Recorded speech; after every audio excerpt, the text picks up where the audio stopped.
안녕하세요. 한국미래연수원 윤대영 원장입니다. 오늘 여러분들과 함께 지속가능한 미래를 위해서 우리가 어떻게 살아가야 될 것인지에 대해서 30가지 삶의 원칙을 알아보도록 하겠습니다. 의식주 생활에 있어서 무엇을 버리기 전에, 또 무엇을 사기 전에, 또 무엇을 만들기 전에 생각해야 할 것들이 있습니다. 그것을 우리가 삶의 원칙이라고 거창하게 이야기할 것도 없이 우리 생활하면서 살아가면서 우리가 지켜야 될 것이라고 할 수 있겠습니다.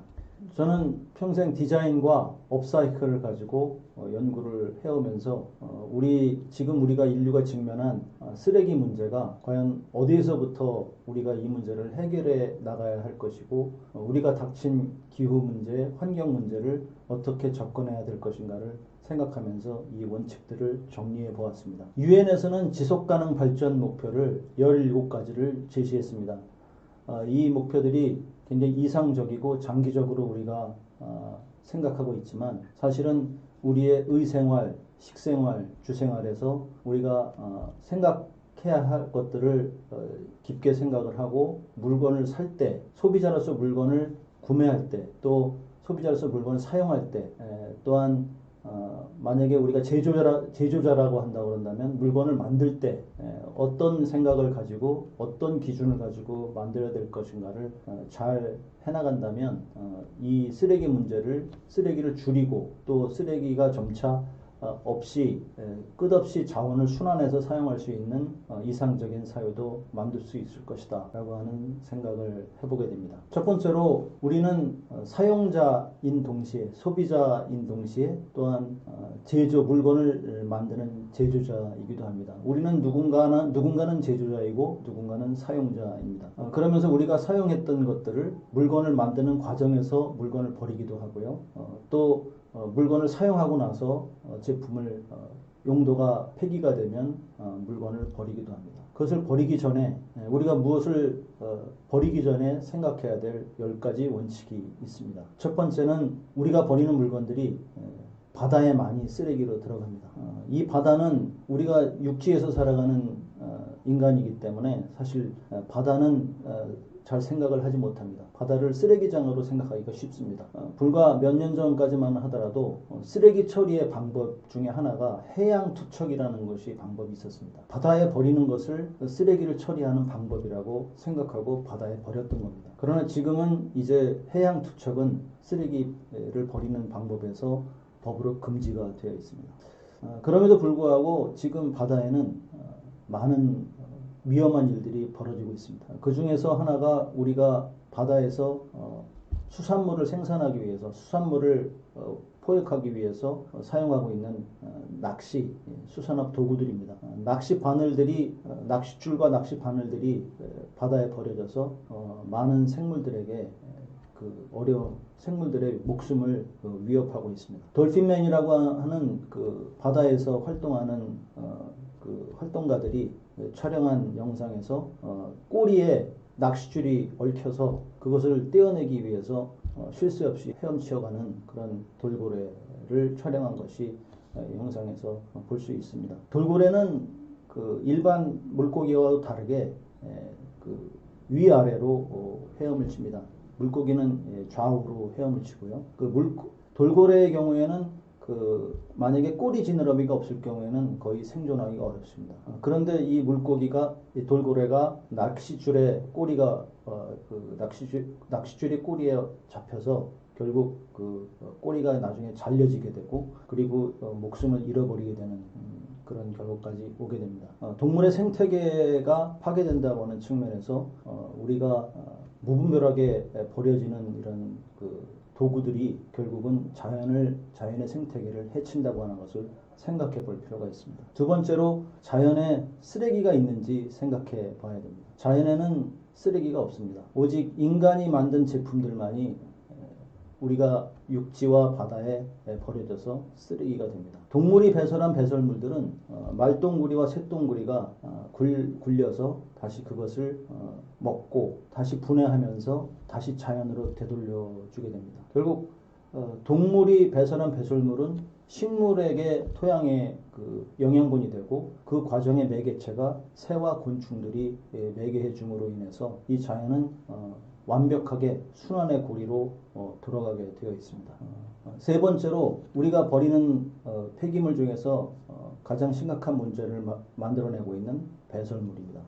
우리가 화장실에서 아무 생각 없이 화장실의 버튼을 눌러서 대소변을 처리를 하게 됩니다. 그러나 실제 우리가 버려진 이 배설물들은 하수관을 통해서 하수 재처리장으로 가게 되고 이것을 화학적으로 또 유기적으로 거기에 생물학적으로 다시 재처리를 해서 여러 가지 공정을 거쳐서 결국은 다시 하천으로 되돌아가게 되고요. 이 하천을 통해서 바다로 흘러나가게 됩니다. 이 과정에서 많은 화학약품과 또 에너지를 쓰게 되기 때문에 우리가 사용하는 이 수세식 화장실이라고 하는 것이 과연 가장 합리적인 방법인가에 대해서 생각해 볼 필요가 있습니다. 전 세계 인구 중에서 약 35억 명에 달하는 인구가 지금 현재 비위생적인 화장실을 사용하고 있고 여기에서 나오는 문제점으로 인해서 여러 가지 각종 수인성 질병으로 고통을 받고 있다고 합니다.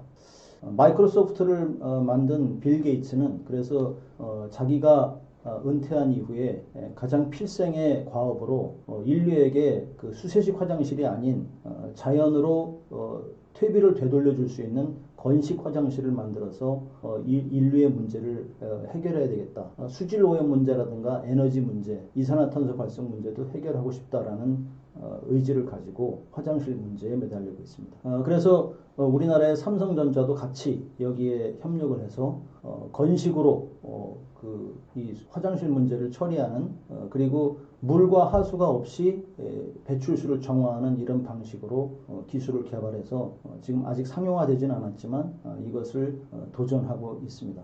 이분들이 생각하는 것은 우리가 그냥 단순하게 수세식으로 처리하는 이런 화장실 문제가 자원을 오히려 버리는 것이고 우리가 버린 유기물 배설물이 사실은 말려서 그것을 갖다 건식으로 처리하고 퇴비로 다 사용하거나 에너지로 다시 사용하게 된다 그런다면 오히려 버려지는 돈을 낭비하는 것이 아니라 돈을 만들어내는 에너지가 될 수 있다. 이런 역발상인 것입니다. 그래서 이런 부분에 대해서 우리가 생각을 해야 될 것 같고요.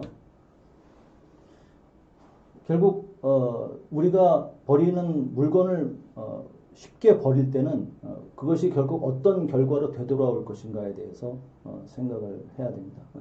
네 번째로 물건을 버리면 얼음이 녹는다는 사실을 기억해야 됩니다. 2021년 7월 달에 그린란드에서 70억 톤의 얼음이 녹아내렸습니다. 하루에 녹아내린 이 70억 톤의 얼음의 양은 어느 정도인지 상상하기가 어렵습니다. 쉽게 말씀을 드린다면 서울시 전체 면적, 서울시만한 면적에 15m 정도에 쌓여져 있는 얼음이 그 얼음 덩어리가 한꺼번에 무너져 내렸다. 이렇게 생각하시면 될 겁니다. 그동안에 한 번도 녹아내리지 않았던 이런 그 그린란드의 얼음 덩어리가 녹아내리고 있다고 하는 것은 그만큼 우리 기후 위기가 심각하다고 하는 것을 말해주고 있습니다. 여기 화면에서 보이는 이 녹아내리는 빙하라고 하는 이 글씨는 핀란드의 신문사에서 개발한 빙하체라고 하는 글씨입니다. 1970년부터 2000년대까지 10년 단위로 빙하가 녹아내리고 있는 데이터를 집계해서 어느 정도씩 녹아내리고 있는가를 글자로 보여주고 있는 그래픽으로 보여주고 있는 그래서 그걸 느끼게 해주는 그런 서체입니다.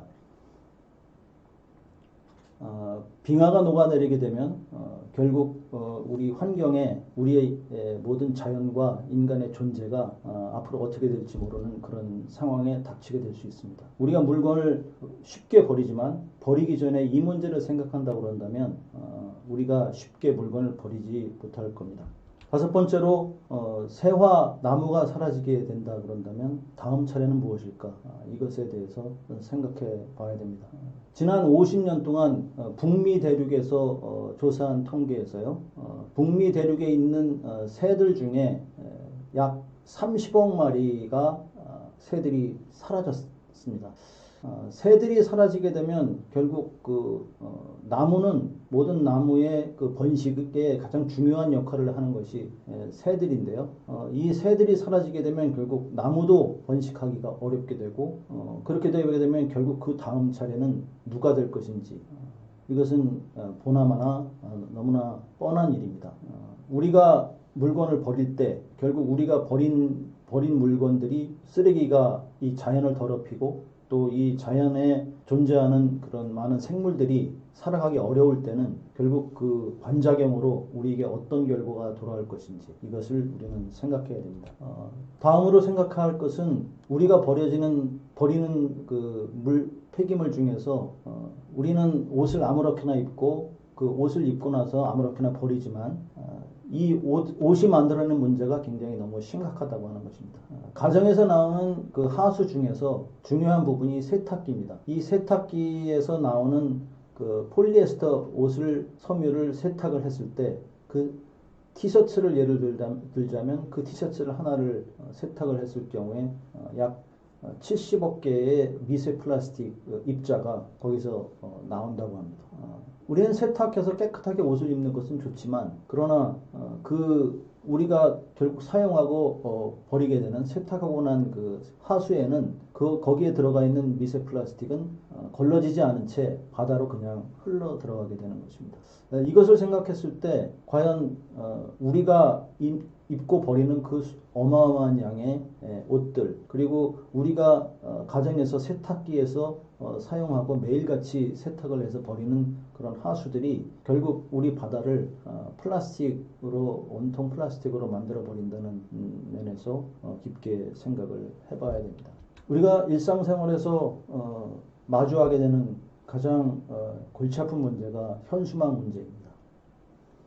현수막은 가장 저렴한 재료로 또 저렴한 인쇄 잉크로 제작을 하기 때문에 사실은 재활용하기 어려운 재료입니다. 그래서 흔히 업사이클 하시는 분들이 이 버려지는 현수막을 가지고 가방을 만든다거나 또 뭐 여러 가지 다른 낙엽을 담는 그릇을 만든다든가 이렇게 지자체에서도 많이 하시고는 하지만 사실 그렇게 재활용한다고 해도 다시 또 다음 선거철이 되면 어마어마한 양의 현수막들이 사용되고 버려지게 됩니다. 우리가 아무리 좋은 아이디어로 좋은 제품 사용할 수 있는 제품들을 만들어서 이 현수막의 쓰레기들을 재처리한다고 하더라도 그렇게 밀려드는 현수막 쓰레기들을 다 처리할 수가 없습니다. 현수막 문제는 버리기 전에 현수막을 만들지 않도록 해야 됩니다. 2022년도에 영국의 녹색당에서는 영국 정치인들이 선거 때 사용할 수 있는 붙일 수 있는 현수막의 크기와 위치 이런 것들도 모두 규정해서 큰 현수막을 건물에 붙이지 못하도록 하고 몇 개 이상은 절대 붙이지 못하도록 법률로 제정을 해서 지키기로 합의를 했습니다. 이런 것을 본따서 또 우리나라의 인천광역시에서도 인천광역시의 한 자치구에서도 이것처럼 정치 현수막을 가급적 붙이지 못하도록 줄일 수 있도록 조례를 만들어서 시행을 했다고 합니다. 현수막을 무조건 많이 만들어서 홍보하는 것은 좋지만 그러나 결국 그것이 미치는 영향은 너무나도 크기 때문에 현수막은 절대 만들지 못하도록 우리가 사회적으로 합의를 해야 될 것이고 그리고 최소한의 현수막만 사용할 수 있도록 불가피할 경우에만 사용할 수 있도록 해야 될 것입니다. 우리가 물건을 버리면서 자연을 훼손하는 동안 이 자연은 우리에게 많은 보복을 가해왔습니다. 자연적으로는 자연 상태에서 산불이 일어납니다. 그러나 2020년도에 발생했던 산불은 그 이전의 산불하고는 차원을 달리했습니다. 기후 변화가 역할을 크게 하기도 했지만 엄청나게 번지는 산불을 도저히 막을 수가 없었습니다. 특히 이 산불들이 민가를 덮치게 되고 또 원자력 발전소가 있는 데까지 접근을 해서 나중에 더 큰 사회적 재난으로 이어질 정도로 큰 공포의 대상이었습니다. 이것이 해가 가면 갈수록 점점 더 이 산불로 이 재난을 자연 재난이 우리에게 다가오는 것은 점점 더 심각해지고 있습니다. 슬로바키아에서는 2021년도에 그래서 이 문제를 해결하기 위해서 슬로바키아 전체 산에다가 약 500개의 물을 저장하는 물 저수조를 만들어서 산 곳곳에 산불이 났을 때 그 저수조를 가지고 산불을 진압할 수 있도록 500개의 저수조를 산에다가 만들었습니다. 그래서 근본적으로 산불이 났을 때 바로 진압할 수 있도록 이렇게 조치를 했는데요. 우리나라 전국 토의 70%가 산으로 이루어져 있기 때문에 우리의 경우에도 이러한 대비책을 한번 참고를 해서 앞으로 자연재해도 막아내고 또 산에도 계속적으로 우리가 아끼고 잘 보살펴서 후손에게 물려줄 수 있도록 이렇게 해야 될 것입니다. 산불로 집을 잃어버리고 또 모든 삶이 파괴되었을 때 우리들에게 닥치는 트라우마는 엄청납니다. 결국 우리가 무분별하게 버렸던 많은 그 쓰레기들이 결국 이렇게 다시 재난으로 되돌아온다고 하는 것을 우리는 생각할 필요가 있습니다. 우리가 보통 한복을 행사나 의식이 있을 때 행사에 입고 그리고 다시 행사 끝나고 나면 다시 옷장으로 들어가서 1년 동안 입지 않는 경우도 있습니다. 이렇게 한두 번만 입고 그냥 다시 그 옷장 속으로 들어가 버려서 사용하지 않는 옷들을 아까워한 그 업사이클 기업이 이것을 다시 꺼내서 젊은 사람들이 입을 수 있는 디자인으로 바꿔서 새로 옷을 재탄생시키는 경우도 있습니다. 쉽게 우리가 이것은 사용하지 않으니까 그냥 버려야 되겠다 이렇게 생각하기보다는 이것을 버리지 말고 다시 무언가 새로운 형태로 만들어서 되살려낼 수 없을까 이런 것들도 한번 생각을 하게 된다면 우리의 그 옷으로 인한 쓰레기 문제도 해결할 수 있는 단초를 잡을 수 있을 것입니다. 실제 옷장에는 옷이 많지만 입을 옷은 하나도 없다 이렇게 말씀하시는 분들이 많이 있죠. 저희가 결국은 더 오랫동안 사용하고 다시 재사용하고 하는 것들을 우리 의생활 속에서 한번 아이디어를 만들어 보는 것도 좋다고 생각합니다. 우리는 커피를 연간 1조 원을 수입하는 커피 수입국입니다. 커피를 담았던 그 자루는 황마 자루인데요. 이 황마 자루가 원두를 다 사용하고 나면 그대로 버리게 됩니다. 그래서 로스팅하는 그 회사들이 많이 있는데 커피로 좋은 커피를 만들고 나서 거기에 쌌던 그 황마 자루를 포대 자루를 그냥 버리지 말고 다시 모아서 그걸 가지고 업사이클 기업에게 주게 되면 그걸로 다시 재가공을 해서 좋은 소품들을 만들 수 있는 원재료로도 만들 수 있습니다. 원래 황마로 이 황마는 좋은 원재료인데요. 커피라든가 설탕이라든가 밀가루 이런 것들을 해외로 수출할 때 이 황마 자루에 싸서 수출을 했었습니다. 그런데 비닐 카톤백이 나온 다음에는 이 황마 자루가 포장 재료로서 밀려났었죠. 그런데 2022년도에 유럽에서는 규정으로 만들어서 비닐 카톤백으로는 수입을 받지 않고 오직 황마 자루로 포장을 한 그 재료들만 수입을 받도록 규정이 바뀌었습니다. 그래서 결국 지금은 다시 예전에 천덕꾸러기 신세였었던 커피 산업에서는 썼지만 일반 다른 데서는 사용을 하지 않았던 황마 자루가 이제는 아주 더 많이 생산해야 되는 시대가 됐습니다. 원래 이 황마는 1차 대전과 2차 대전 때 붕대가 없었을 때 붕대 대신 다친 병사들의 상처를 싸맸던 재료였었습니다. 이제 이 플라스틱이나 비닐로 된 그 석유화학 자재 재료로 만든 패키지 포장 자재보다 자연산 황마가 다시 우리에게 돌아왔다고 하는 것은 우리가 다시 회복할 수 있는 기회를 마련했다고 할 수 있겠습니다. 이제는 우리가 무엇을 버리기 전에 10가지를 생각했다 그런다면 이제 무엇을 사기 전에 생각해야 할 10가지 원칙을 생각해 보도록 하겠습니다. 우리는 누구나 구매자가 됩니다. 자기가 원하는 것을 사고 사용하고 버립니다. 따라서 버리는 것 이상으로 사기 전에 생각해야 할 것들이 있습니다. 누구나 좋은 주택에서 살고 싶어 합니다. 그러나 지금 주택의 현실이 어떻습니까? 20년, 30년만 되면 낡은 주택이라고 해서 다시 재건축, 재개발의 붐이 불고 기존에 있었던 주택들을 싹 허물어서 건축 폐기물이 엄청나게 발생하고 새로운 집을 짓습니다. 누구나 살기 좋은 집에서 새 집에서 살고 싶어 합니다. 그러나 우리가 무한정 지구의 자원을 쓸 수 없기 때문에 석유화학 제품, 석유 자원으로 이러한 에너지를 무한정 사용할 수 없는 시대가 지금 되고 있습니다.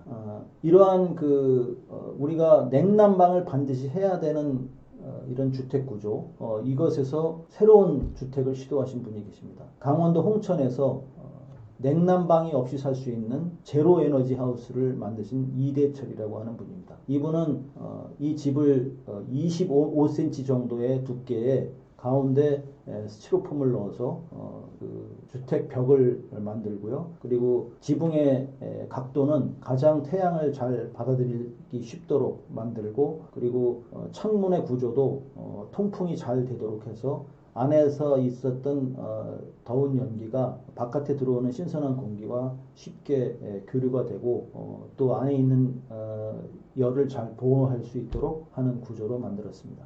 이 집은 강원도 홍천이 우리나라에선 가장 추운 지역인데요. 여기에 살둔이라고 하는 마을인데 여기에 겨울 평균 온도가 25도, 30도 정도 됩니다. 그런데 제가 겨울에 방문했을 때 이 집의 실내 온도가 18도 정도였었습니다. 이게 18도 정도로 겨울에 난방이 없이 살 수 있는 집을 지어서 제로 에너지 하우스라고 이름을 지었는데요. 앞으로 우리가 살아갈 집들, 미래의 집들이 과연 어떤 연료를 무엇을 사용하고 또 어떻게 얼마나 오랫동안 그 집을 사용할 수 있고 이런 것들에 대한 생각을 해봐야 될 것입니다. 우리가 어떤 물건을 살 때는 우리가 그 물건을 산 것이 사회적으로 어떠한 총 비용이 만들어져서 비용을 지출하고 만든 물건인가를 생각해 봐야 됩니다.